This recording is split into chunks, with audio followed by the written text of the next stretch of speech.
I'd first like to establish what critical race theory is and isn't. So, Dr. Lindsay, could you give us a definition of critical race theory? And furthermore, could you address any myths that you've encountered about critical race theory? What might we be ascribing to it that it doesn't actually contain?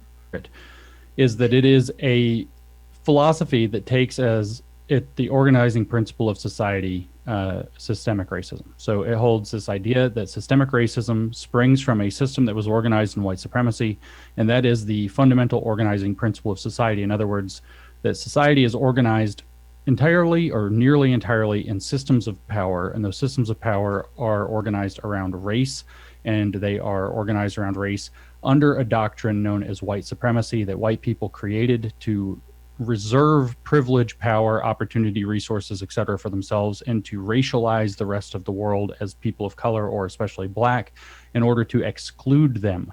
So the claim within critical race theory, and this is their claim, not my definition, is that race is created by white people and imposed by whiteness upon people of color, specifically so that white people can benefit from holding a higher sociocultural status or even socioeconomic status in society, and can use race as a means by which they might exclude other members of other races, especially black people, from the privilege, power, resources, opportunities, and so on in society. Critical race theory takes as a fundamental assumption. So when I say it sees the organizing principle of society as systemic racism, it takes as its first operating assumption, most critical race theorists agree that the first operating assumption is that racism is the ordinary state of affairs in society, not an aberration from them.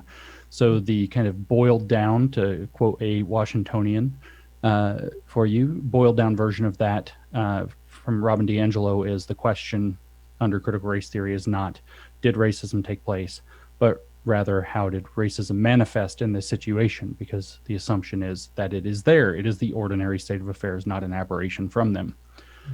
There are a variety of other core assumptions, and it'd be a kind of a long discussion to talk about all of the different assumptions that critical race theory holds, but basically it holds that racism is the state of affairs of society, that racism does not actually get better, progress does not occur because of the second doctrine of critical race theory, which is called interest convergence, which allows white people who have organized and operate and benefit from the system to make sure that the only changes that happen are also occurring in the interests of white people in addition to any racial minorities that they might help. So rather than racism getting better, racism manages to hide itself more successfully and be less apparent and therefore become more insidious and thus worse.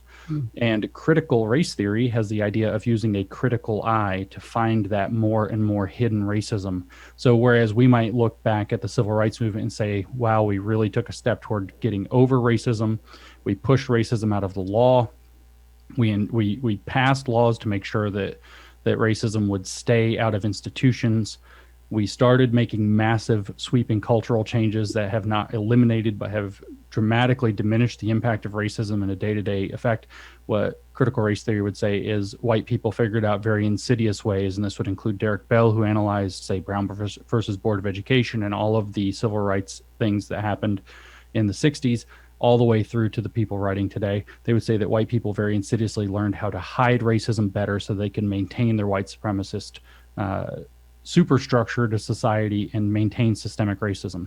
The last thing to say about critical race theory, another definition that I like to give, is that critical race theory is the study of systemic racism, where systemic racism is, by definition, the cause named when there are, on average, disparate outcomes by race that disfavor black and sometimes brown people under white. And so, for example, though, when you have certain brown people, say Indian Americans, who are outperforming white people, that is not systemic racism.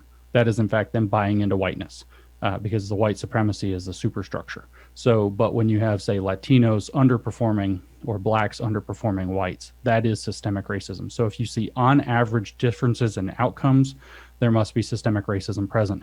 As a matter of fact, everybody's kind of making fun of Ibram Kendi, who is a critical race theorist for being in a similar meeting to this the other day, and it went viral on the internet, that he was asked to define racism, and he said racism is when there's racist policy that makes racist outcomes.